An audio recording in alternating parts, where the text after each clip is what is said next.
Hope you have gone through this document. That is very important. The most probably questions and topics are covered under these topics. So it would be better to go through this content that is very important. The previous class we have completed till the Parliament, Rajya Sabha, etc. And today we are going to focus on the judicial activism and overreach. This is one of the most repeated topics of UPSC mains, that is judicial activism and overreach. When you consider the questions from judicial activism and overreach, most probably the questions will be they may be asking a direct definition. What is the difference between judicial activism and overreach, and also how it is beneficial and what are the issues of judicial activism or overreach. So here we can say that judicial activism is where the judiciary plays an important role in upholding and promoting the rights of citizens. For example, it primarily happens when there is a legislative vacuum or executive inaction. That is, judicial activism or overreach happens when there is a case of legislative vacuum or executive inaction. Just remember that is the active role of judiciary in ensuring the rights of the individual. That is the constitutional rights or legal rights that can be protected by the measures taken by judiciary. That is, judiciary will be actively participate in the process of protecting individuals' rights. That is the primary idea, and it can be identified as a proactive role played by the judiciary. It is the proactive role played by the judiciary in protection of rights of individual, and that is, this happens when judiciary identifies that there is a vacuum of law. For example, we can say that Vishaga guidelines. We can say Vishaga guidelines. Vishaga guidelines is an example of. 1 minute. Okay, so Vishaga guidelines is the most important example of judicial activism. That is, there was an absence of protection of women from sexual encounters in the workplaces. So there was a vacuum of laws, or there is an absence of law related to protection of women in the workplaces. So what judiciary did was, judiciary initiated a process, and judiciary mentioned that these are the guidelines that would be used for protecting an individual or a woman's right in the workplace. And based on that, we have initiated the basics of or the basic idea of Protection of Women in the Workplaces Act. We have initiated that. So the idea is that judicial activism tried to fulfill the requirements of individual by providing a different set of rules or regulations or whatever it is. And it was started by V.R. Krishnaiyer and P.N. Bhagwati. These justice of Supreme Court initiated the process of judicial activism when they actively participate in the protection of rights of a prisoner in jail. So just remember that there is no specific requirement for those ideas. But what you should be knowing is that the difference between judicial activism and judicial overreach.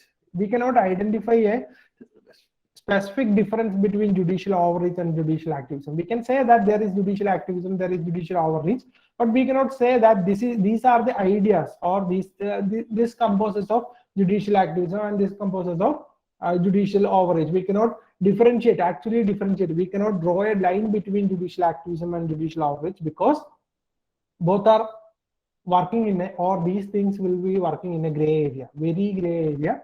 That is, sometimes it will be judicial overreach. For example, consider recently, 2 years before, Supreme Court has given a verdict that along the national highways there should not be any beverages or bars or alcohol outlets near that. Minimum there should be a requirement of 500 meters. Minimum 500 meters should be there. There should not be any bars or beverages very near to or very close to, adjacent to the national highway.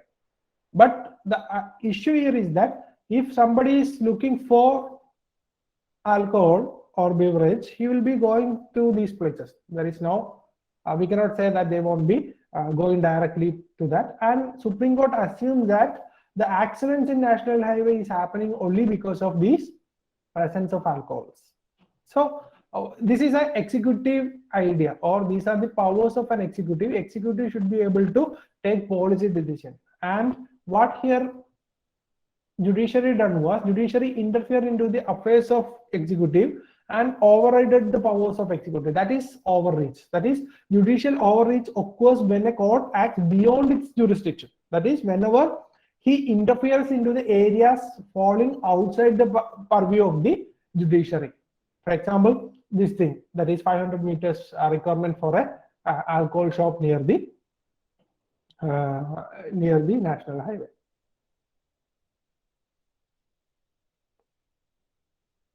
So we cannot say that all the activities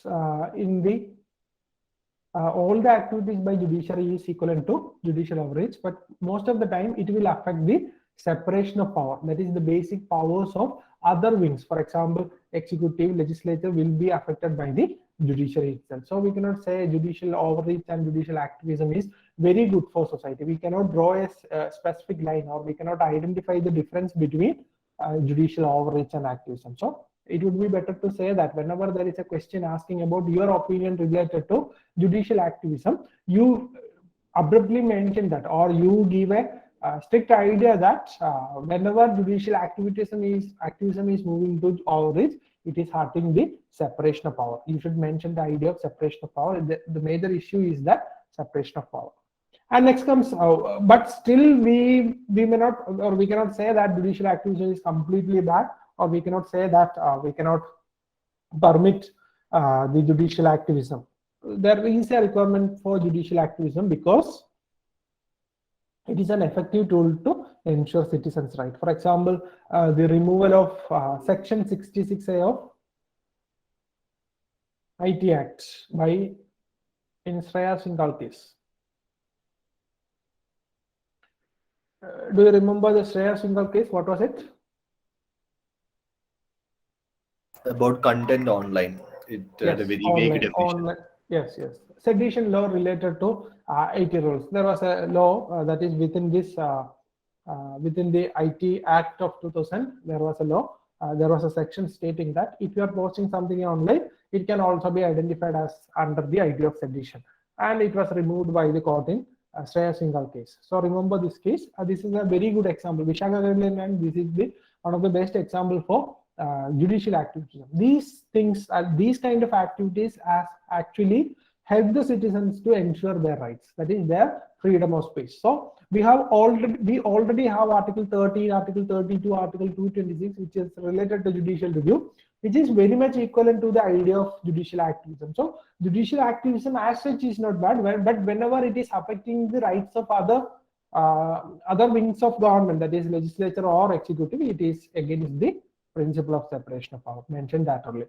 And the other major issue related to issue and positive side of judicial activism is public interest litigation. This judicial activism started with the idea of public interest litigation. That is, you can complain even if you don't have any locus standi, or you are not even directly affected by the law or affected by an activity of government, then you can complain to the judiciary in the name of public interest litigation if there is a public interest. If there is a public interest, for example, quarrying, you can say, if you consider the quarrying process, that is, quarrying is causing frequent floods in Kerala. Somebody is giving a public interest litigation, then of course the judiciary will take the necessary actions or evaluate the requirement of a judgment. They will evaluate that. Anybody can give a case when there is a public interest. So that is the idea. It was also started by Krishna Iyer and P.N. Bhagavati.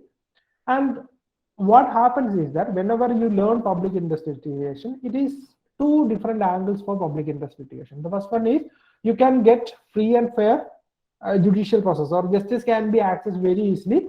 Even with a letter, you can write the case to the judiciary, and definitely you are going to get a remedy, or some kind of remedy you are going to get. But what happens is that most of the time the public interest litigation is often becoming a publicity stunt.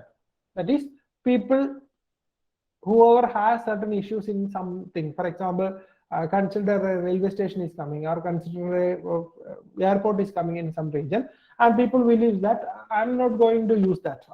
I don't have any benefit out of that airport. People will be just complaining about these things or the new developments against that. That is, it is just becoming a public stunt, publicity stunt. That means people are trying to get more and more view or more and more acceptance from the society through public interest litigation. What happens is that it will result in the judicial pendency. The positive side, it is very good. It is for accessibility to justice and all, but in the negative side, it is causing judicial pendency. Judicial pendency is one of the major issues of public interest litigation. Already there is a pendency of 3 crore cases in the higher judiciary alone. And along with this, if you are continuing with the public interest litigation, or people are misusing the authority of public interest litigation, then there will be a higher judicial pendency. So you can also mention that. And related to judicial activism and overreach, we are giving certain examples. Remember these things. This is very important. You can definitely write answers using these examples. So there are for and against arguments for judicial activism. First of all, remember that judicial activism, a checks and balance can be ensured. That is, for favorable progressive idea can be initiated.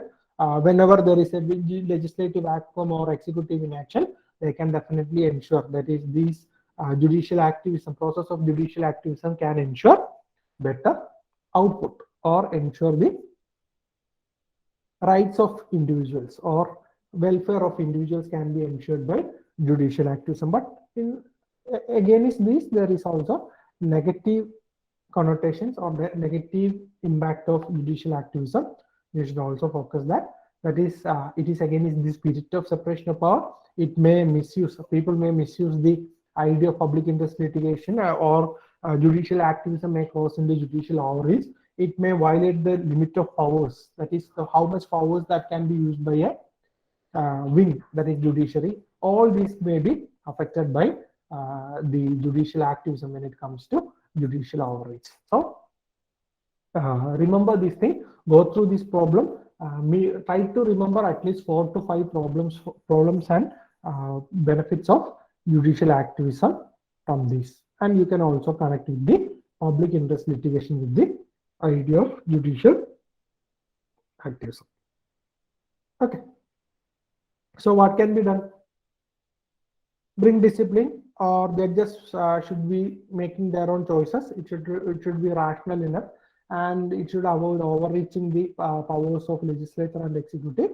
All these things can be given. That is, there should be a fine balance between legislature, executive, and judiciary. Remember these things. Okay. Am I clear? Only these things are necessary for answering any questions from judicial activism and judicial overreach. Am I clear? Yes, sir. Next one is judicial appointments. This is just go through this judicial appointments. There can be a high chance that there can be a question related to NJC or the memorandum of procedure related to judicial appointments. For example, recently there was a conflict between center and judiciary in name of delaying the clearing of collegium recommendations. That is, very high court recommendations were delayed by the central government. That is a case of concern. So what are the articles related to the appointment of Supreme Court and High Court judges? Article 124 and 217. Remember these articles. Whenever there is a question about appointment of judicial members, we should quote article 124 and 217. 124 is related to Supreme Court, and 217 is related to High Courts. That is, initially we had initially executive had a role in giving the advices or consultation with the executives are very important. That is, judiciary will be was more advisory. They will be giving certain roles, and the role of executives were more prominent. They need to select the judge for the Supreme Court or High Court. Initially, executive had the power, but what happens is that after certain times, that is after the development of collegiate system, you just go through this. No need to remember the first judge's case, second judge's case. You just mention that after judge's case, the collegium system was developed. That means there is a collegium, that is Supreme Court collegium and High Court collegium will be there. It will be composing of Chief Justice of India and 4 other senior most judges. At the same time, for High Court, it is Chief Justice and 4 other senior most judges of that court. And they will be recommending the names of individuals who are eligible to be appointed as the members of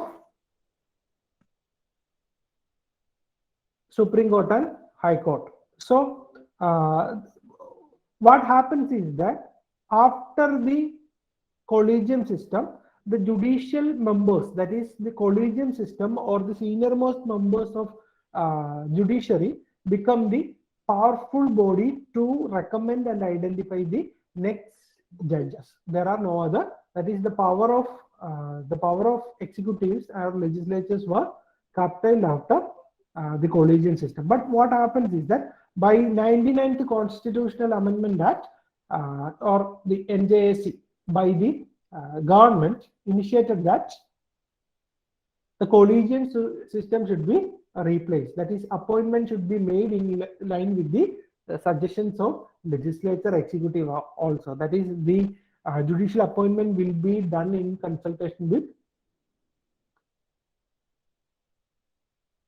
legislature or the parliament and the executive.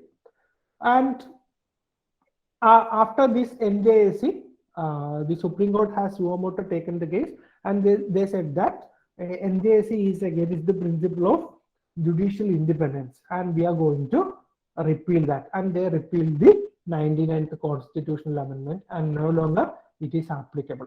But there are certain issues related to collegium system also. First one is opaqueness. It is completely opaque system. That is, no other wing or there is no accountability within the collegium system. Only opaqueness is there. Nobody is having any idea related to how the appointment or how the selection is made. Similarly,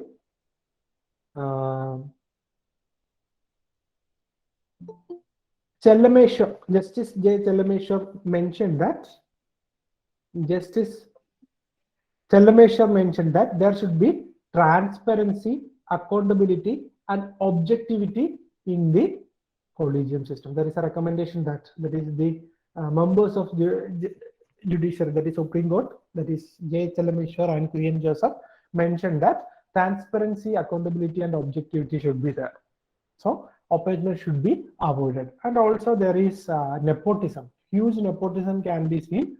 That is, whenever there is a judge or there is a patron in the judiciary, you may have more chance in getting into judiciary. That is, most of the members of judiciary will be second or third generation judges. Nobody else will be having a chance to enter into the system. That is, it is also mentioned of nepotism is there, and sometimes it is mentioning that there is a ignorance of merit. That is, people, the collegium system primarily focuses on the age or the experience. At the same time, the merit is not concerned. That is another issue. And Law Commission said that there is nepotism, corruption, personal patronage prevalent in collegium system. You can use this the suggestions of Law Commission. And also we can say that it is against the constitutionality. That is, there should be a checks and balance between executive, legislature, and judiciary. But what happens is that the Constituent Assembly, that is, in the initial time, Constituent Assembly itself rejected the proposal to vest CJ with the veto power. That is, they believe that the constitution makers itself believe that there should not be a power center within the system. So what happens is that there is no checks and balance. It is undemocratic. It is the violation of Article 74. That is, President to act in aid and advice of Council of Ministers. That is, instead of that, we are working in the aid and President is currently working in the aid and advice of collegium system. So we can say that The collegium system has lot of issues, and what to be done, that is the important thing. There is a requirement for MOP or memorandum of procedure, and till now it is not finalized. That is, judiciary will be delaying sometimes, then executives will be delaying, and every time it never reached the end of tunnel. It was always in pipeline and never came out of that.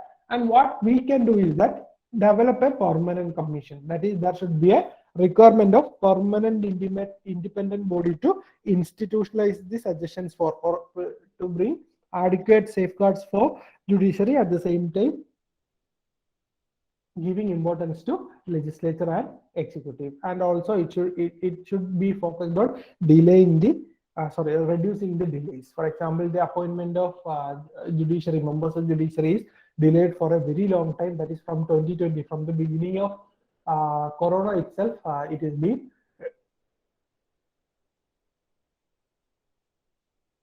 been delayed, and nepotism should be avoided. And another important requirement is that the entire appointment system should be in a right to information or should be available under the Right to Information Act, so that more transparency and accountability can be ensured. And there should be a requirement of finalization or the final output of memorandum of procedure that was initiated in the year 2016. And also there should be gender inclusivity. That means till now there is a huge inequality in the higher judiciary. That is, very few members of women and other community were represented under the organization. So this is one of the major issue. Gender inclusivity should also be that. Okay. Am I clear? One small doubt. This judicial activism PIL comes from Article 142, right? Yes, this judicial activism can be gotten under Article 142. 142, right? Okay. Administrative decree that can be gotten.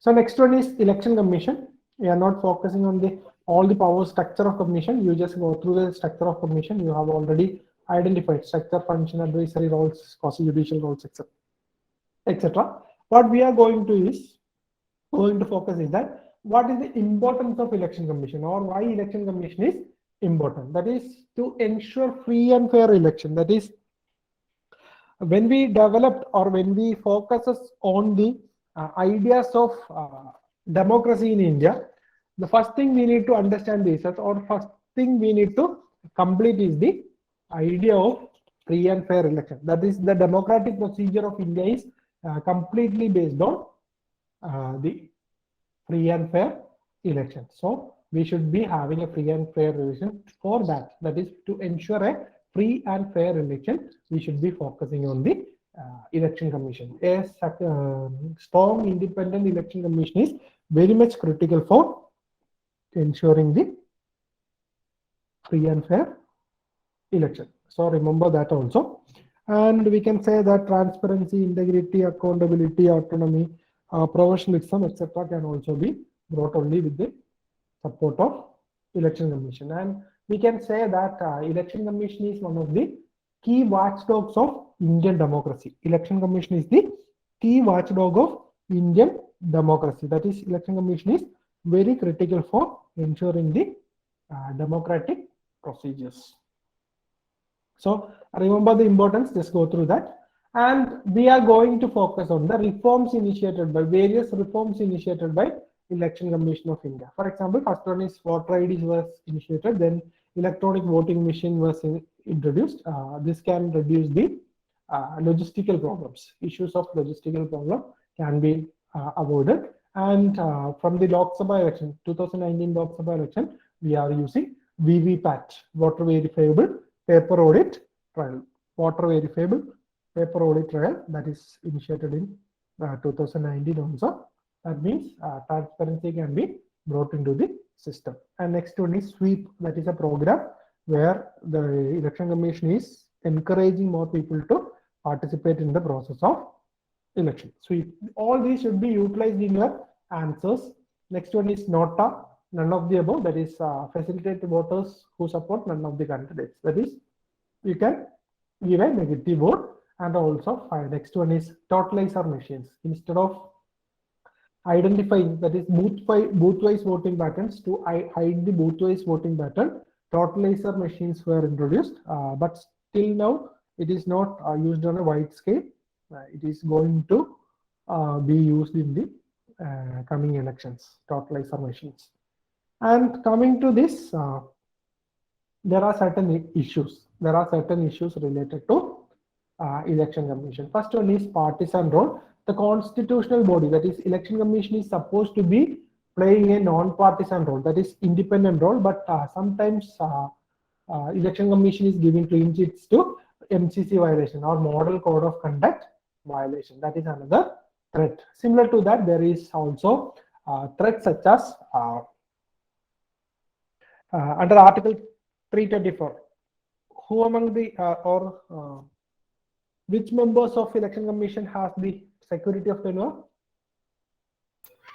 Only Chief Election Commission. Only Chief Election Commission. That is, only Chief Election Commission has the security of tenure. That is another issue of independence. That is, there is lack of independence and autonomy for election commission. And similarly, we can say that there is lack of proactive usage. Election commission has sometimes said that they are not using the powers to curtail the use of a religion, caste, etc. That is, Representation of People's Act and all other acts says that the religion should not be used to get vote.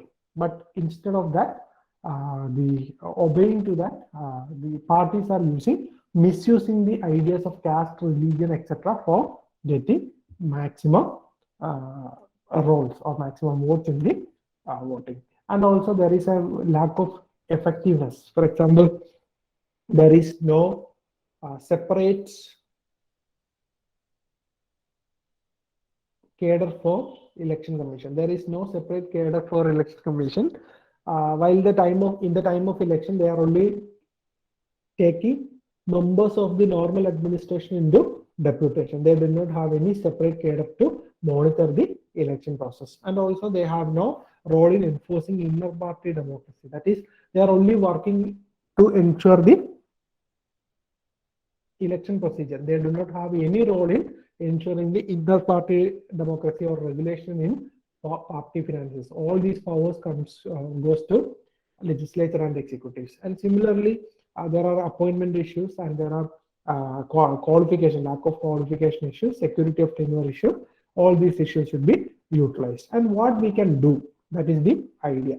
The first one is a collegium system for appointment. That means the 255th or 255th law commission states that there should be a separate committee to look into the election commission, eligibility of election commission that can be utilized. And also there is a requirement for independence, and instead of looking for other members from the other sections or other cadres of administration, there should be self-sufficiency. That is, independent secretariat should be there, independent staff should be there, and there should be financial autonomy also. Currently, it is being made from, that is, all the expenditure of election commission should be made from, charged upon the consolidated fund of India, but currently it is not. That is, there is no chance for an unbiased working. And further reform should be initiated. For example, the election funding.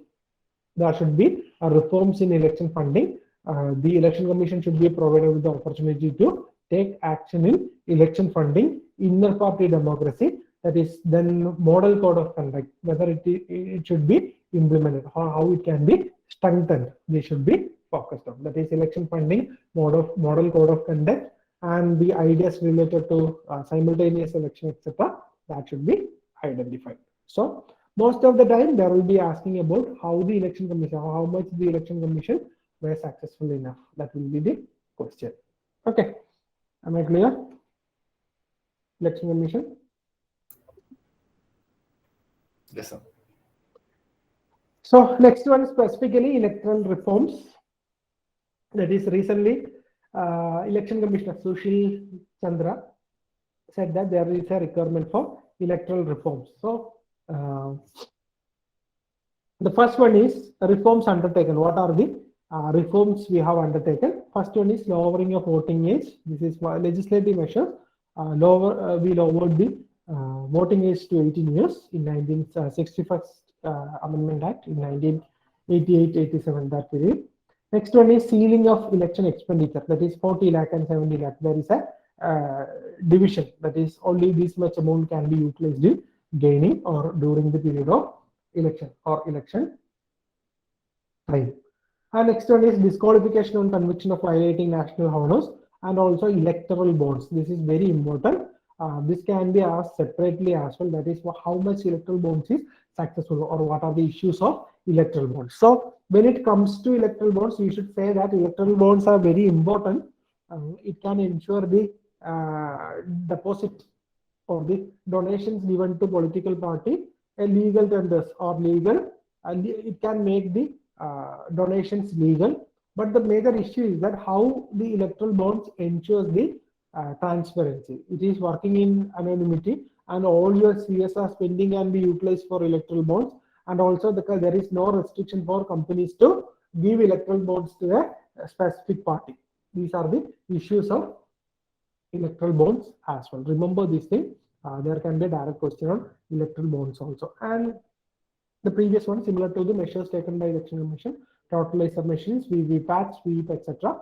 And also by judiciary, there are certain important cases. First one is ADR reforms, that is Association of Democratic Reforms case of 2002. That is contesting candidates need to disclose all their assets, liabilities, criminal convictions, etc. during the time of filing the nomination paper. Next one is Ramesh Dalal case, which says that a legislator is disqualified from contesting election if on the day of filing the nomination papers he stands convicted in a court of law. And also 2013, this is little bit more important than the Ramesh Dalal case, that is Lily Thomas case. If the person is disqualified, or if the person is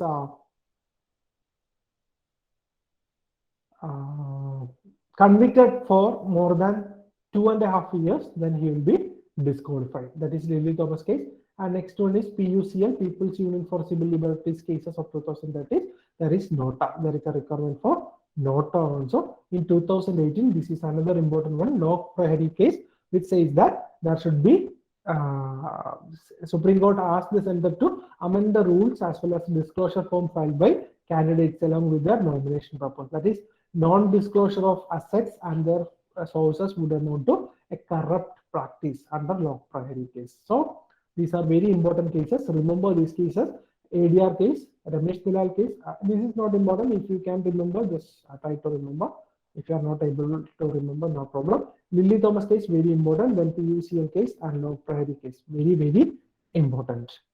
And also we are proposing certain other suggestions also. For example, we are focusing on a simultaneous election system. And also we are trying to, there are suggestions for use of blockchain Aadhaar-based system for voting. So you can also quote that in the future. So these are the electoral reforms. Next one is electoral politics. What happens in elections in India?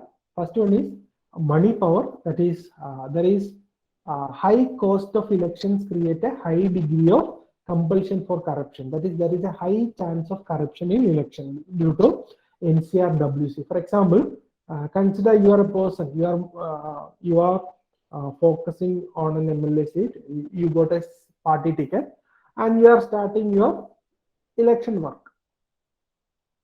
And you can spend maximum of 25 to 40 lakhs in an MLA election that you are going to spend. You started the election work, but what happens is that you require a lot of money to ensure the success, so that you will get money from capitalists, etc. This will finally result in crony capitalism. That is, for example, if you are getting money from Ambani and you become a Minister of Commerce, then you may need to satisfy the requirements of those capitalists also. That is another issue. Money power, that is a major issue. Next one is muscle power. That is, Gundaism and similar things is happening very frequently. For example, booth capture, violence, intimidation, etc. And also there is a misuse of government machinery. That is, government machinery should not be used for the benefit of incumbent government. But most of the time, what happens is that the existing government misuses the government machinery. And also another issue is vote buying. That is, people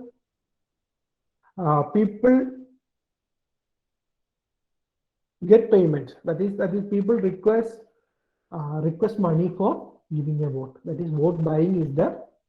Then role of paid news, fake news, etc. Fake news and paid news plays a major role in the current electoral politics.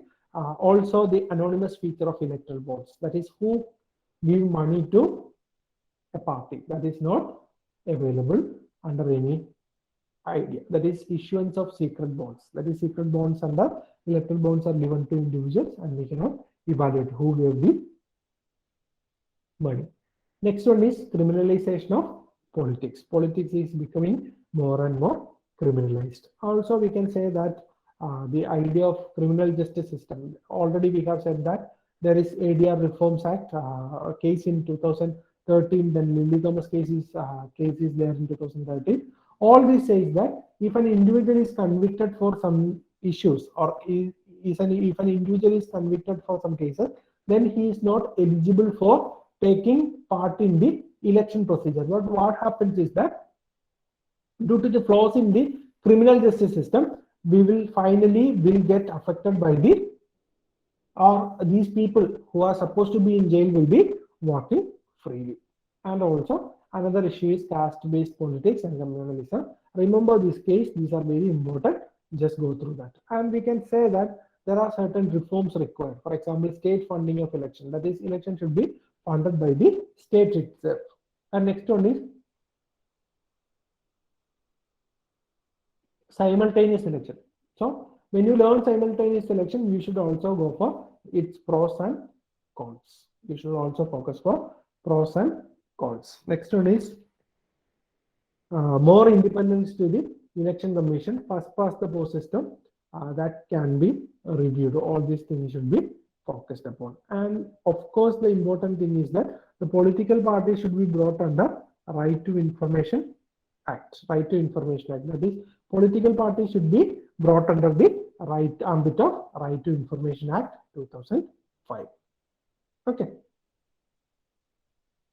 Just go through this 255th Law Commission report of 2015. Every content is there. Just go through the recommendations of Law Commission report of 2015. Okay.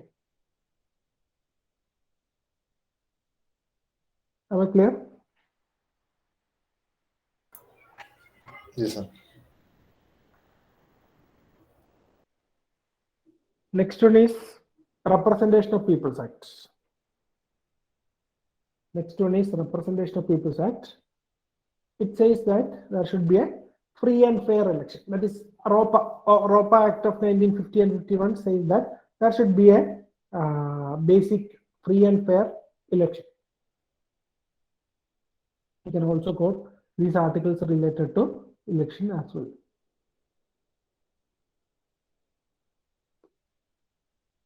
So there is a difference between Representation of People Act of 1950 and 51. Just go through that. There is no requirement, specific requirement for that. The important thing is important provisions under Representation of People's Act of 1951. That is Section 62. It ensures that every person who is in the electoral roll of that constituency is entitled to vote. Similarly, political parties, if you consider the provisions of all political parties under ROPA 1951, we can say that every association or body, in order to become a political party, must be registered with Election Commission of India. That is, if you want to create a political party, then you must be registered with the Election Commission. Without registration, there will be, or the system will be, or will be derecognized. And also remember these things. Section 8 4 and section 8.3. That is, if an MP or MLA is convicted for any other crime, is sent to jail for 2 years or more, he or she will be disqualified for 6 years. And similarly, allowed. Section 8 says that the MPs should not work, or MB should not be convicted for the 2 or more years. And also there is a certain features that it says that if 3 months prior to the judgment they are getting any appeal, or there is an appeal or pending cases is there, then they can get some basic differences from the section 8.3. That's all that is related to section 8. You just focus on section 8. Section 8 says that this is under Lily Thomas case. Under Lily Thomas case, the Supreme Court says that whoever, that is MPs or MLAs, who are convicted for more than 2 years are not qualified for contesting in election. So, Lily Thomas case of 2013, and it struck down article section 8.4. This is not currently there. Just remember section 8. Okay. Next, section 33A, that is related to the affidavits, and section 124. All these sections are not much important. Just remember section 123, that is related to the corrupt practices. That is enough. But what is the significance of Representation of People's Act? What is the importance of the Representation of People's Act? What are the importance of the Representation of People's Act? The system of election is fully defined there. Yes, system of election is fully defined there. The basic thing is that it can ensure the democracy. It can ensure equal representation. It can provide for federalism. That is, more and more federalism can be ensured, and also decriminalizing Indian politics. That is, criminalization of politics is a major issue in India.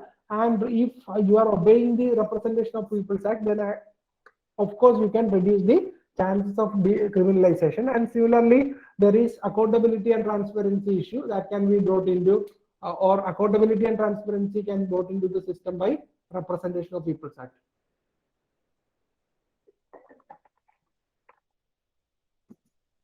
Next one, we can say that clean election, legible political or illegal political funding can be initiated.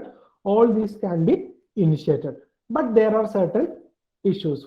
First one is that 43% of elected Lok Sabha MPs have criminal record. This is a fact. That is, 43% of elected MPs in Lok Sabha has criminal record, and even somebody has terrorist grave crimes such as terrorism, etc. So, very important point. This can be utilized in any question related to the criminalization of politics. That is, 43% of total elected members of Lok Sabha were having criminal records. Next one is similar to that. That the 29% of the cases are rape, murder, crimes against women, etc. Very grave crimes. And also there is false disclosures. That is, there is no an active, a very strong mechanism to ensure that the affidavits filled by the candidates are true.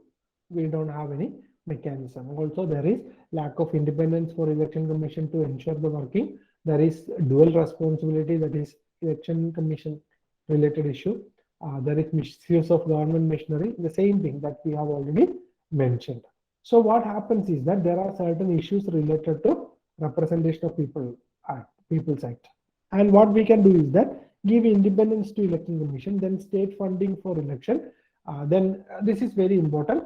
Indrajit Gupta Committee, it's suggested for state funding of election. Whenever there is a question on state funding of election, you can quote Indrajit Gupta Committee. And similarly, we can say that NCRWC, etc., suggested for that also in 244th and 250th Law Commission report. It suggested that disqualifying MB at the stage of framing charges and not wait till conviction as recommended by 244th and 255th Law Commission. That is, you should not wait for a conviction. Whenever somebody is in a case or there is a charge is filed, then he should be ineligible to participate in the election procedure. Just go through this, that is enough. Okay, am I clear with that? Any doubts?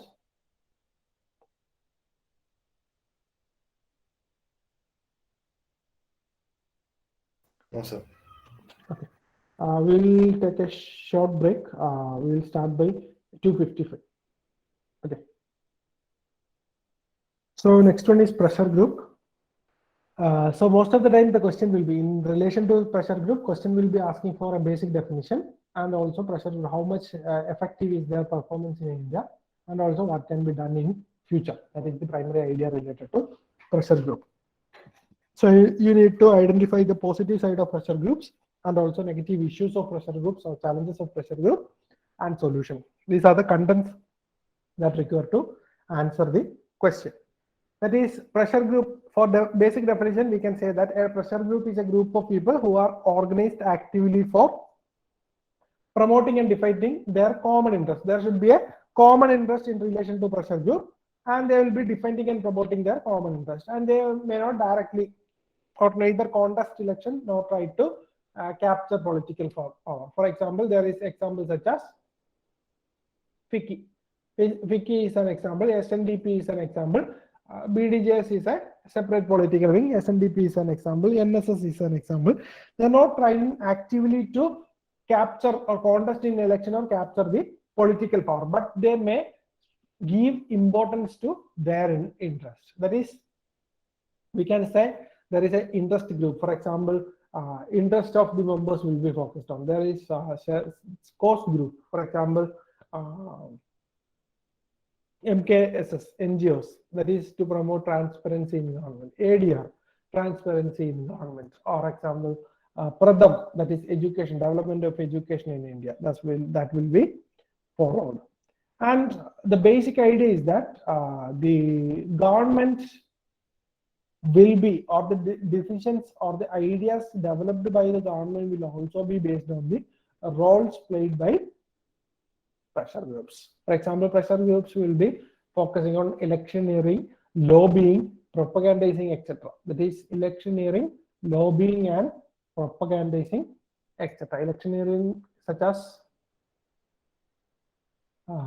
that is the public office. That is, for example, pressure groups' interest will be focused on while a public office is appointed. For example, lobbying is there. That is, the public officers will be persuaded by these members. For example, NSS working for their benefits in collegiate education or the higher education. FICCI working for ensuring business focus. These are examples. Remember these examples. This is very important. The farmers agitation, recent farmers agitation is another example for pressure groups. So all these are various pressure groups. These will be lobbying for their interest, and also there is propagandizing. That is, they will be starting a propaganda. There will be working for a propaganda to ensure the positive or their beneficial output. But what happens is that there are certain anomic groups or our negative pressure groups such as ULFA, Maoist, JKLF, All India, Sikh Student Federation, etc. If you consider or if you are considering the negative pressure groups, they may be working for a very different idea, which may affect the individual rights and individual community benefits. That is, there are positive side of pressure groups and negative side of pressure groups, but we cannot differentiate between the pressure groups on the basis of positive and negative. We can see both positive side of pressure groups and negative side of pressure groups here. And also there is roles, functions of pressure groups, etc.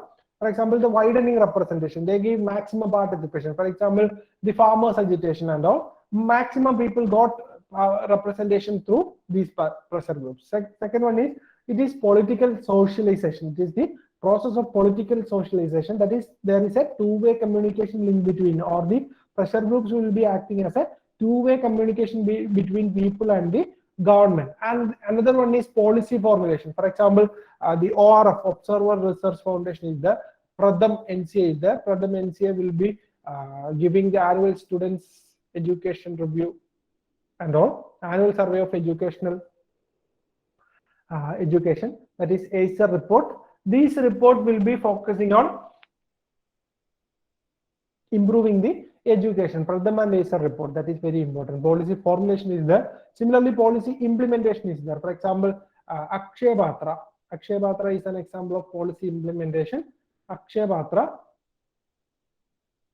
1 minute.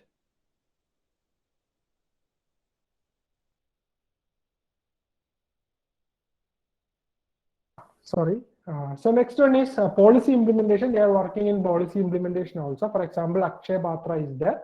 Akshaya Patra working in the midday meal scheme. That is in Andhra Pradesh and all. Akshaya Patra will be working along with the midday meal scheme. That is midday meal scheme will be implemented by Akshaya Patra. Policy implementation they are participating in.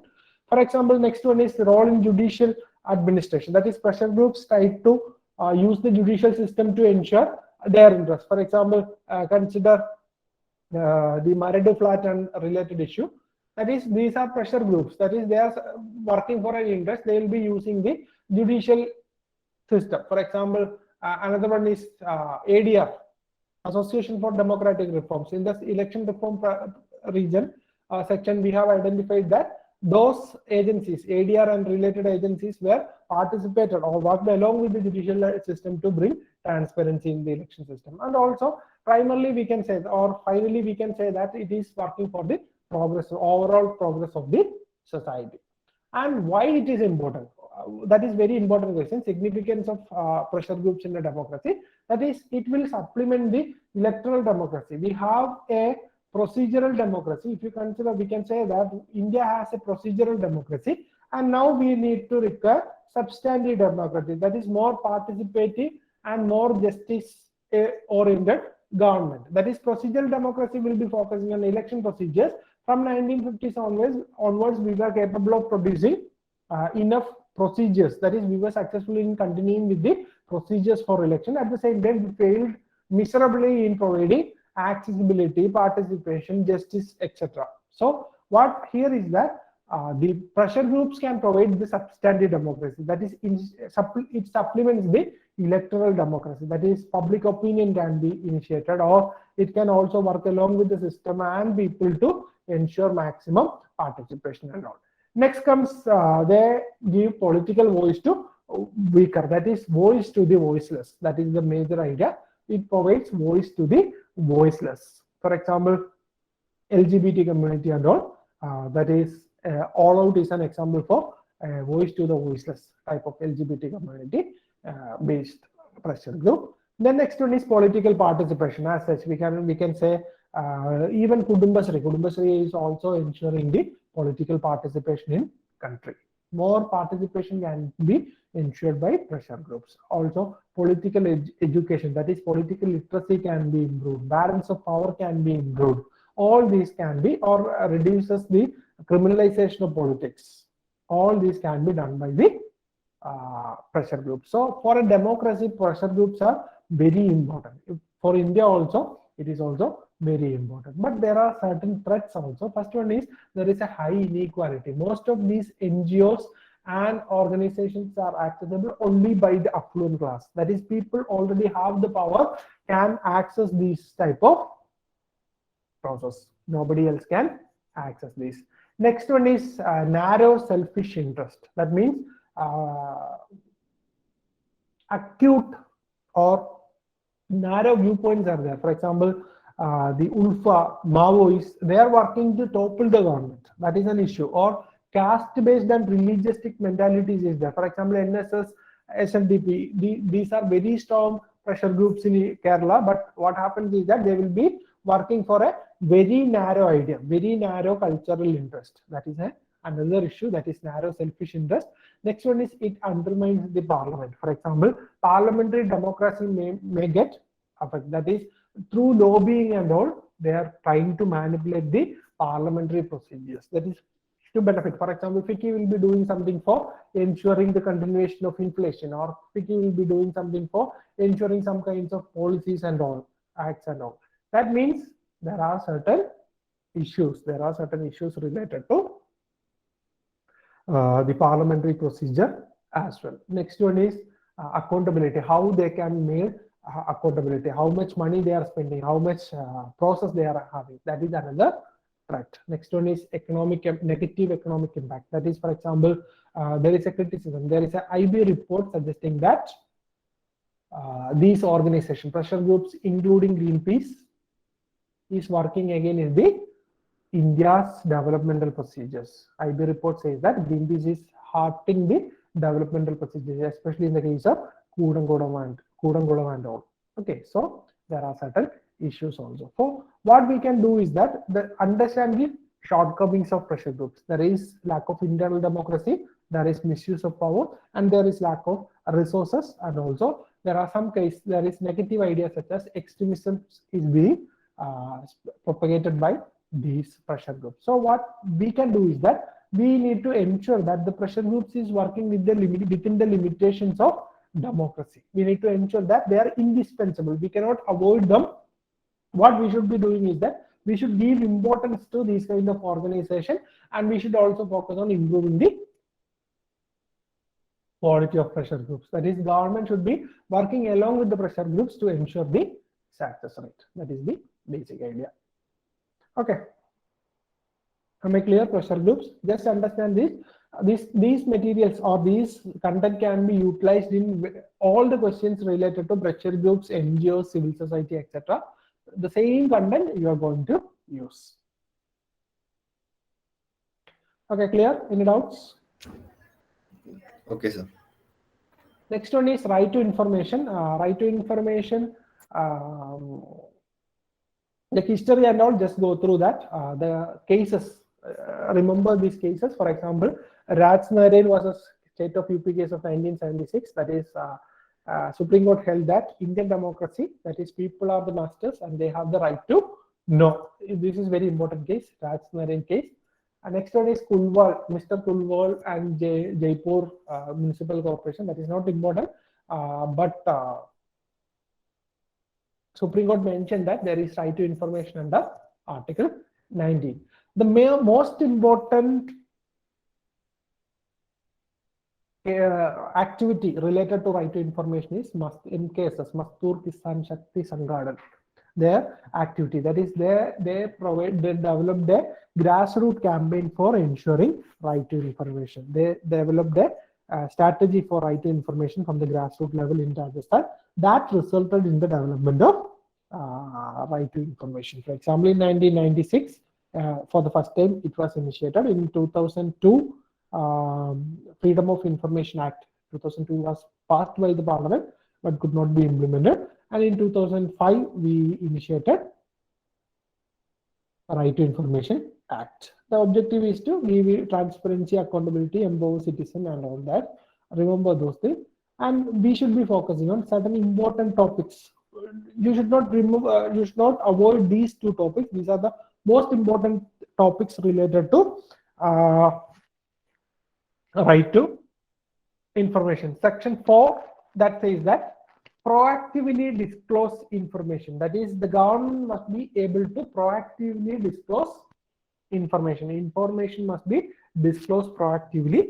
And next one is Section 8, which says that is Official Secrets Act. That is disclosure of information exempted under Official Secrets Act of 1923. Certain information which is related to the national security or internal security of the nation, then it should not be disclosed for under the right to information. These two, Section 8 is there, Section 4 is there. And also next one is the time period. How much time period that can be spent for giving a document. That is 30 days should be for a basic information, and also 48 hours if you are requiring for a information that may affect the concerns of life and liberty is there, then it should be released within 2 days. 48 hours should be there. And the significance, why it is important, that is, it can ensure the participatory democracy. That is, more information, as more information is moving towards individuals, or if you say more and more information is with the people, then definitely it can ensure or it can strengthen the democratic procedures. That is, transparency, accountability, and other things can be improved by the right to information. That is making the government more and more accountable. For example, the 2G spectrum, coal blocks, Commonwealth Games, all these things came into light only because of Right to Information Act. And also the Right to Information Act empowers the citizens to question the secrecy and abuse of power. And next one is, this is one of the most used legislation globally. That is 6 million applications will be filed under Right to Information every year. And also right to information is now considered as the fundamental right flowing from Article 21 and Article 19. So remember these things.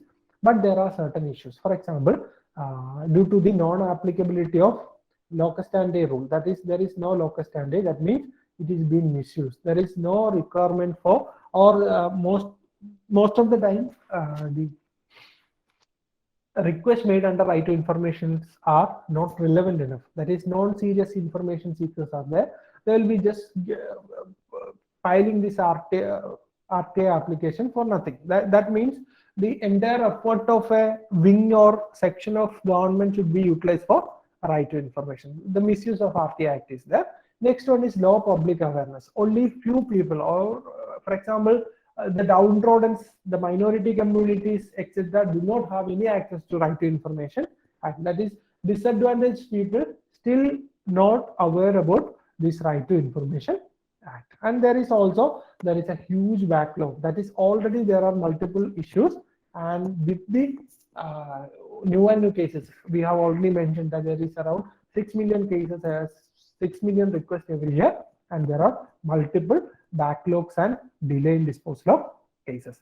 And there is a major important thing. This was asked in the mains 2019, that is dilution of the law. That means Right to Information Act was diluted. That is, Right to Information was given the equivalent status of Election Commission previously. That is, they have the security of tenure and they had the independence. But with the 2019 amendment, it was made equivalent to a government body or the government ministry or a department. That is, the powers of the Right to Information was avoided. That is, the protection made under the Right to Information was replaced, and it was converted into, or the Information Commission was converted into a office under government, or a ministry or a department under equivalent status of department under government. And there is also dilution of supplementary laws like Whistleblowers Protection Act. There is a dilution of supplementary laws like Whistleblowers Protection Act. That is, whistleblowers should also be protected to ensure the success of Right to Information. So it was also diluted. Another issue. And next one is issue of enforceability. That is, the Act does not give adequate authority to the information commissions to enforce their decision. That is, there is no adequate authority right now for Information Commission. And also next one is secrecy. Even though we are mentioning about Right to Information, there is Official Secrets Act of 1921. For example, the second ARC committee or second ARC recommended that these second ARC suggested that the Official Secrets Act of 1923 should be repealed, but yet it is continuing to work. That means there is secrecy is still the issue of Indian governance machinery. And there is a separate issue, that is a lack of adequate infrastructure and staff. That is, the staff is not trained enough to provide information, and also there is a lack of infrastructure and staff for providing Right to Information. So remember this thing, that is very important. So what government can be doing, or what are the requirement of Right to Information, how to strengthen Right to Information? We can say that there should be a open data policy. More and more open data should be there, and there should be compiling of similar RTA application. That is, whenever there is a case, multiple cases, there is no requirement for a single separate answer. It can be compiled together, and also there should be a balance of privacy right. That is, citizens' privacy should also be protected. That is, people right to information has to be balanced with the right to privacy of the under the framework of law. Similarly, public awareness should be improved, and also the participation of staff and others should be improved by adequate with the support of adequate infrastructure and training. That should be done for right to information. So there is a separate section for Right to Amendment Act 2019. Just go through that. This was asked in last year, 2020 means, but just go through that also. Next one is another important one, criminalization of politics. This is a basic content. You may know that criminalization of politics. Is it clear? The Right to Information Act, anything to add? Just focus on this content. No other content is required. You can definitely answer the question based any question based on this content. You should not worry about content. You should not be focusing on content much more. You better focus on how to write good answers with limited content. Okay. Anything to add in Right to Information? Shall I go to next topic, criminalization of politics?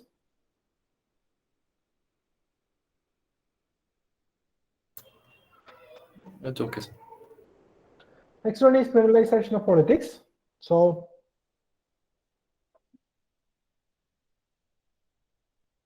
there is a rising number of cases. That is, in 2004 it was 24%. Now it is 43%. We have already focused on that. And what happens is that the sections, that is, already we have mentioned about section 8. It says that the disqualification and conviction for certain offences. That is, if the jail term is more than 2 years, then they will be disqualified. That is, what happens is that mostly the Indian politics is affected by the criminalization process. That is, most of the members of Lok Sabha is under conviction or under investigation. So that is a major issue. And the law says that Section 8 of Representation of People Act of 1951 says that those who are having 2 or more years of conviction or convicted for 2 or more years, then they will be barred from election. But why recriminalization is happening? The first one is muscle and money power. That is, if you want to win an election, there is a requirement of muscle and money power. And for that, most of the content or people will be selecting some other gundas or some other capitalists who have enough money power. This will further result in criminalization. And also there is vote bank politics. That means purchasable type of votes in the locality. For example, it can be caste based, it can be religion based, or it can be community based. Vote bank politics. Next one is corruption. That is, corruption is very important related to criminalization. That is, the politician and criminals have become more and more. There is a huge nexus between politicians and criminals. That is, criminal will be giving their muscle and money to politicians, and in return, politicians will be giving favors for them. So corruption is there, and also lack of political will. That is, there is no enough, there is no specific laws or acts related to avoiding criminalization of politics. People are not interested at all, and there is narrow self-interest, lack of enforcement, and rule of law. These things can be focused on.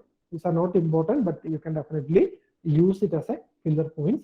And remember this thing, there is limitation of election commission. We have already mentioned that most of the time the election commission will not be having any specific function or any specific powers in relation to containing the criminalization of politics. And also there is an issue with NCC and false affidavits.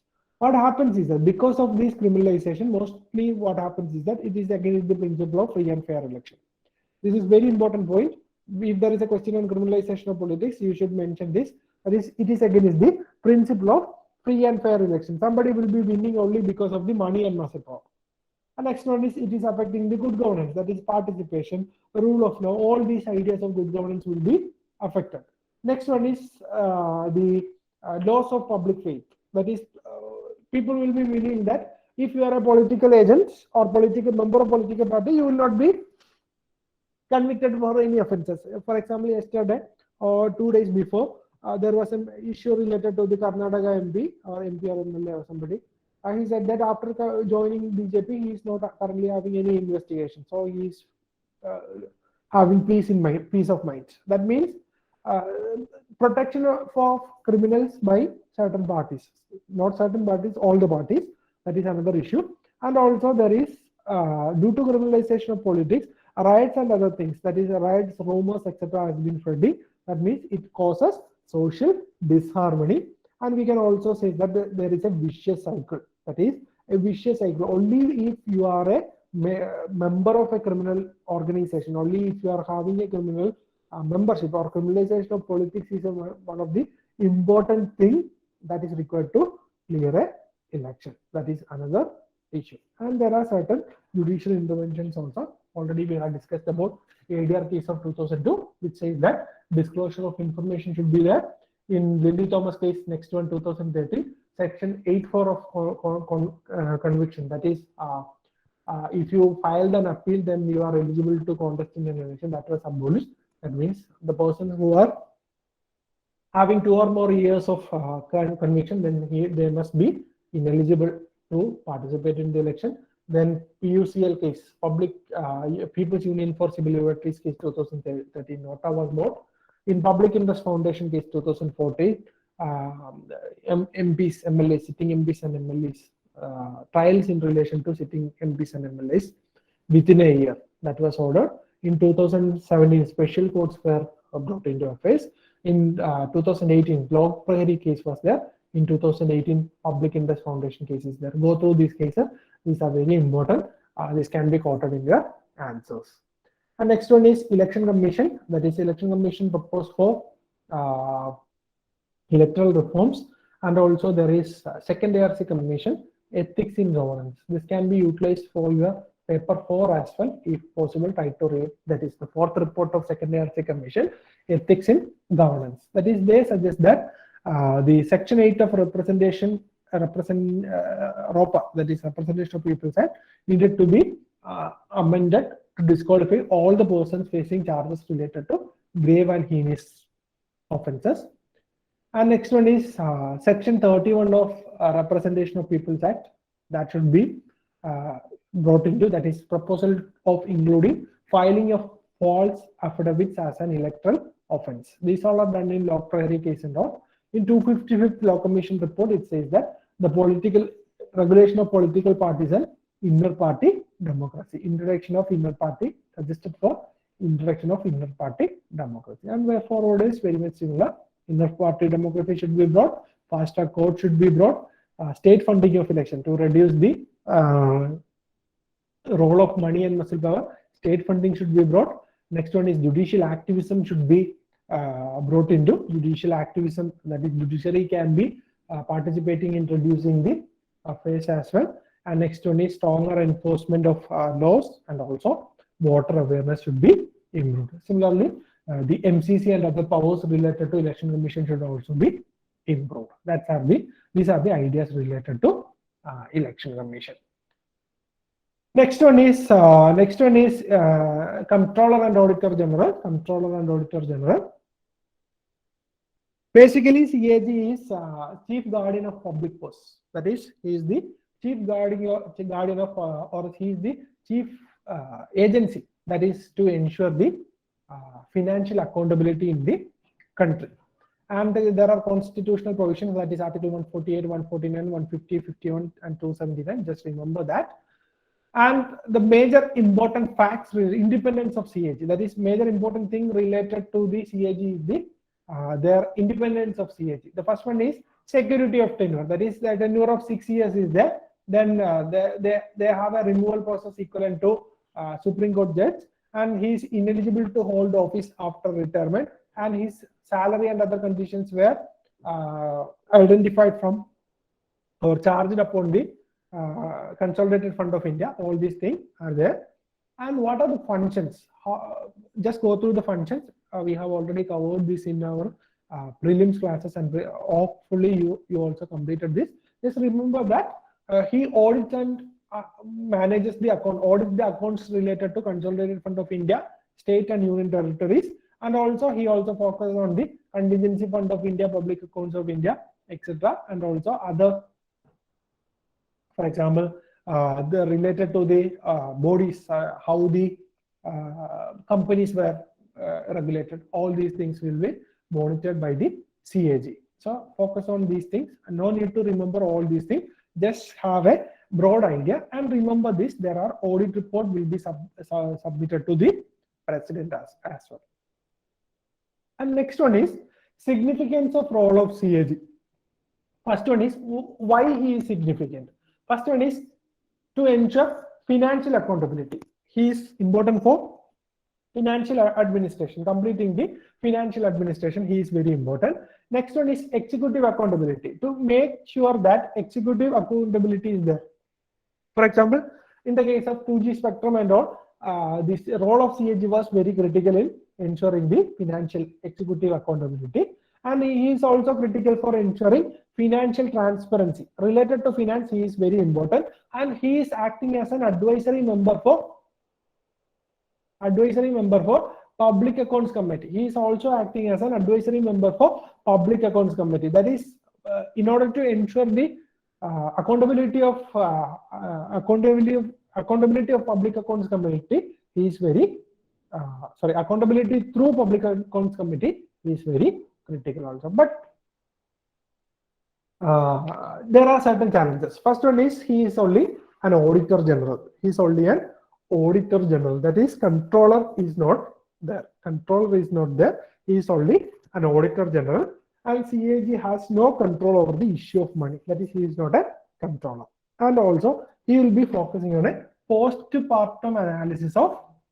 He is focusing on a postpartum analysis of finances. That is, he does not have any control over the finances. And also, there is no punitive power. He can only give advices to the government. That is only a recommendatory role. And appointment, that is, it is directly appointed. There is no specific conditions or eligibility is mentioned under constitution. And there is the current scenario, for example, with the development of new types of economic process such as PPP, it is becoming more and more complex. That is, financial account, to ensure financial accountability, it becomes more and more issues. That is, and there is a lack of statutory recognition. That is for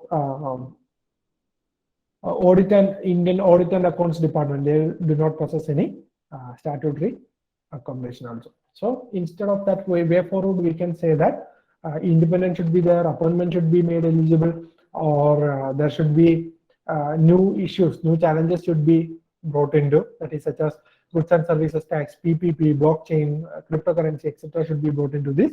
And also CAG should be, it would be better to have a CAG as a multi-member body. Similar to the election commission, it would be better to have a multi-member body. And finally, these are the suggestions, reforms suggested by Vinod Rai Commission, that is PPP, Panchayat Raj institution, and government funded societies. This should be bring all private PPPs, government funded societies, Panchayat Raj institutions under CAG, and also a collegium type mechanism to choose a new CAG. A collegium type mechanism to choose a new CAG that should be brought into. So these are the ideas related to CAG as well. Am I clear? Yes, sir. Okay. Next one is interstate water dispute. When you consider interstate water dispute, you remember to write the article 262. It is not 263. It is 262. Sorry again. 262. Article 262. You need to mention Article 262. That is, there is a requirement for this water or interstate water disputes. That is, Article 262 should be there. And you can also give examples such as entry 17 of state list and entry 56 of union list. If you cannot remember that, just mention water is a state subject. Just mention water is a state subject. That is enough.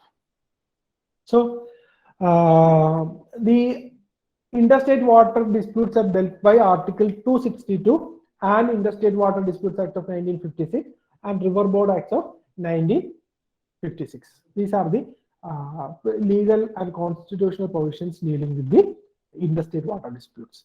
So parliamentary legislation, we said that river boards that is established by government on the request of state government. For a specific river, there can be a river boards for legislating the affairs.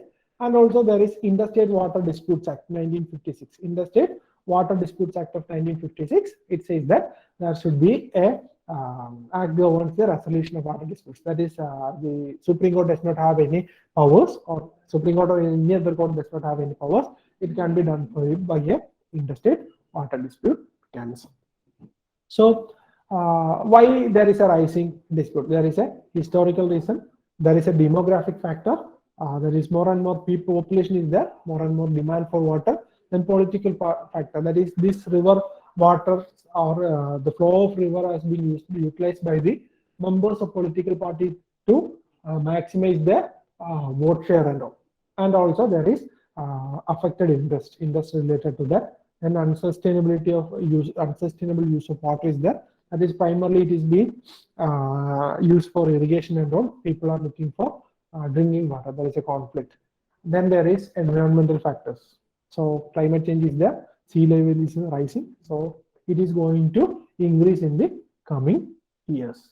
But there are certain issues in already, even though we have certain mechanism to avoid these kind of issues, there are certain issues with the River Water Disputes Act of 1956. That is, multiple tribunals are there. That is, for interstate water, whenever there is a new case arise, there will be a different tribunal. Different tribunals will be created under that.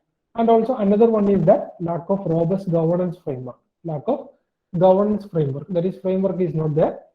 That means currently there is no time limit for adjudication or publication of reports. There is no time limit for adjudication or publication of reports.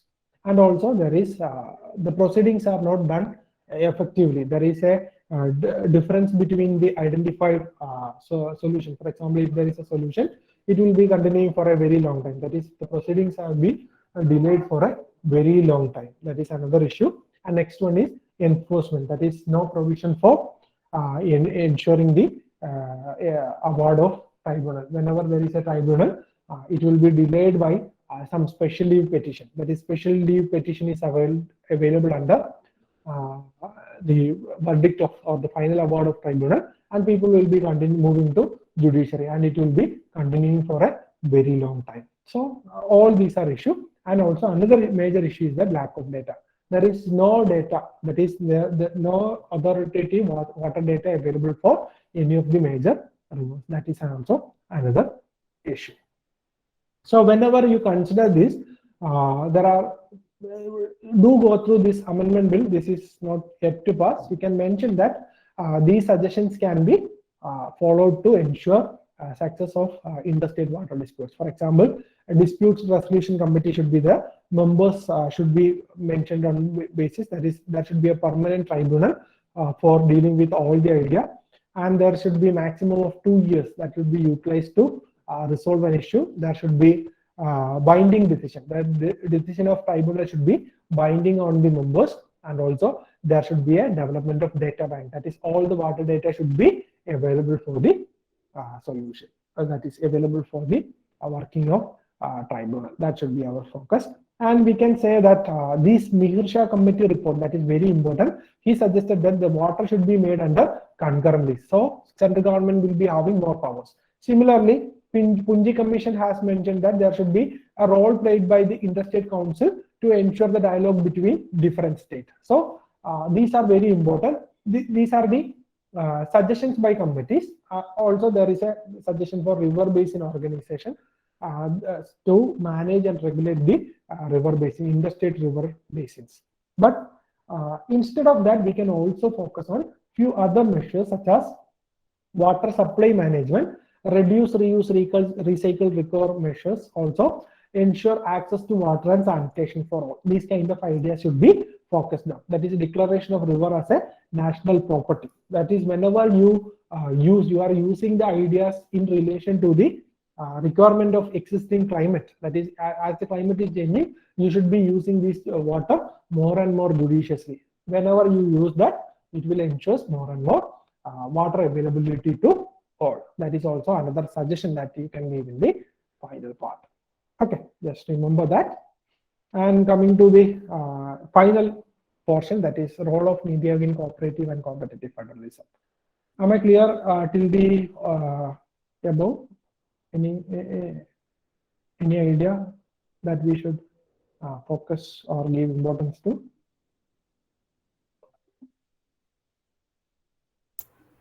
Clear, sir. So final one, role of Niti Aayog in cooperative and competitive federalism. First of all, when you learn cooperative federalism and competitive federalism, do go for a definition. That is, what is cooperative federalism and what is competitive federalism. That is, cooperative federalism is a concept of federalism in which federal, state, and local governments interact cooperatively. That is, center and state relation. Primarily in cooperative federalism, we are discussing about the center and state. At the same time, competitive federalism, that is healthy competition among states. That is, if you are considering this is 2 states and this is union government, this is cooperative federalism and this is competitive federalism. That is, there is a competition, healthy competition between individual subunits. That is the idea of competitive federalism. So remember these ideas related to cooperative and competitive federalism. First of all, we are going to look into cooperative federalism. What roles Niti Aayog can play in cooperative federalism? Niti Aayog and cooperative federalism. That is, Niti Aayog can work in improving the coordination between center and state, coordination between various states, etc. They can improve coordination. They can joint planning. That is, joint planning can be initiated. For example, previously planning commission was there. Planning commission was a unitary system. That is, central government will be deciding the powers, functions, and all other things related to the basics or related to the state or center. But when it comes to Niti Aayog, Niti Aayog can coordinate or cooperate with the system to ensure participation of both central government and state government. That is, we currently do not have a tied fund system or a tied mechanism. We have focusing on a untied mechanism or untied funding, which means that the fund will be given to the state governments, and state governments can spend it according to their requirements. For example, there is a 42% devolution of under finance commission and all. So that is a changing scenario. So similar to that, joint planning can be initiated. Center and state can be working together, and also it is a bottom-up model. That is, Niti Aayog will be participating participating with all the stakeholders within the society. More and more stakeholders can be participated together. And also next one is, it can play a major role in providing advisory functions, and also they can initiate for regional development. For example, there is a district development plan related to Niti Aayog that can be got up. Policy inputs can be given. Primarily, it can work in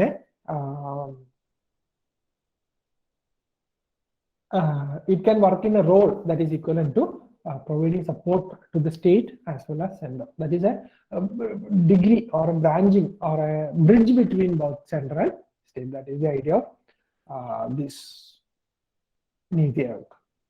So focus on that. These programs should be focused on sustainable action for transforming human capital and DSS, development support services to states and union territories. And similar to that, in competitive federalism also, what Niti Aayog can do is that they can initiate reports and indicators. For example, SDG goal report is there, performance of health outcomes is there, then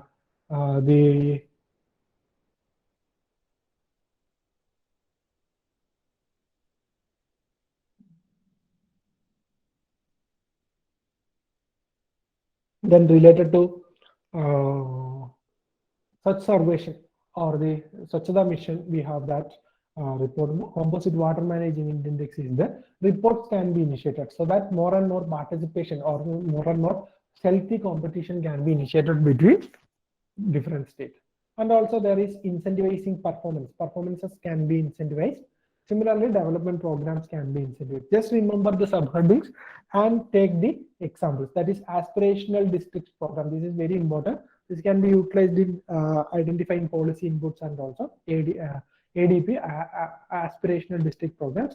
Just remember these subheadings and use it in your answers. That is the only thing. That is, whenever you discuss about NITI Aayog, you say that they can play a major role in ensuring a relation between both center and state, and also they can ensure a healthy competition between different states. That is the idea of NITI Aayog.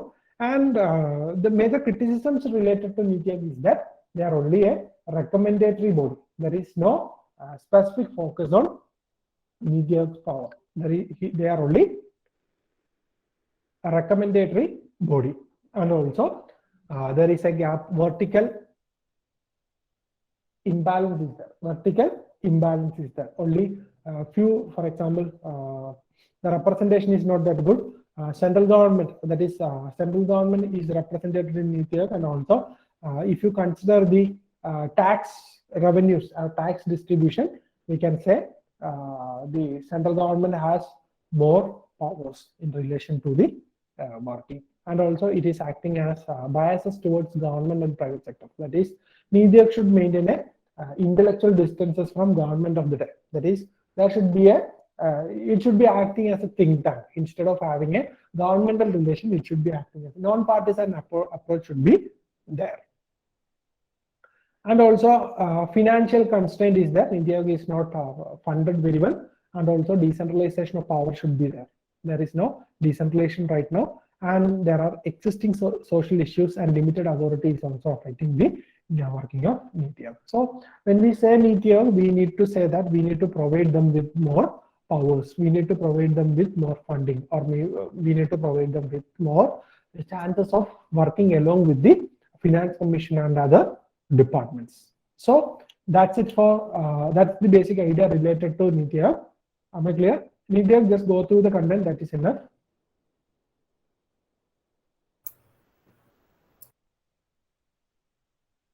Any idea you require? If they ask what is the effective difference between NITI Aayog and Planning Commission, what can we write? Like they just have different structures, right? That's the only difference, right? No. Actually, you should be focusing, instead of the complete focus on structure, you should also focus on their working. For example, the Planning Commission had a very rigid centralized structure. That is, all the funds will be allocated by the Planning Commission. That means they will be focusing on the discretionary grants under Article 275. Sorry, 282. Article 282. Planning Commission was focusing on Article 282, but with the development of NITI Aayog, what they are using is that Article 275. Statutory grants will be allocated, and they will be developing certain functions. They will be working along with the system and the states to develop. That is, the funding is the major difference. That is, states have more autonomy when it comes to NITI Aayog. You should mention that also. Okay. Okay. Any other doubts? So that's it for today. You will be having the first test on 21. Try to write that answer and write that in time. We will be giving you feedback as well. Use all this content in your answer. Do not hesitate to use content. Use maximum content, and definitely it will help you to get more marks. Okay. So thank you all. We will see you next day. Thank you. Thank you.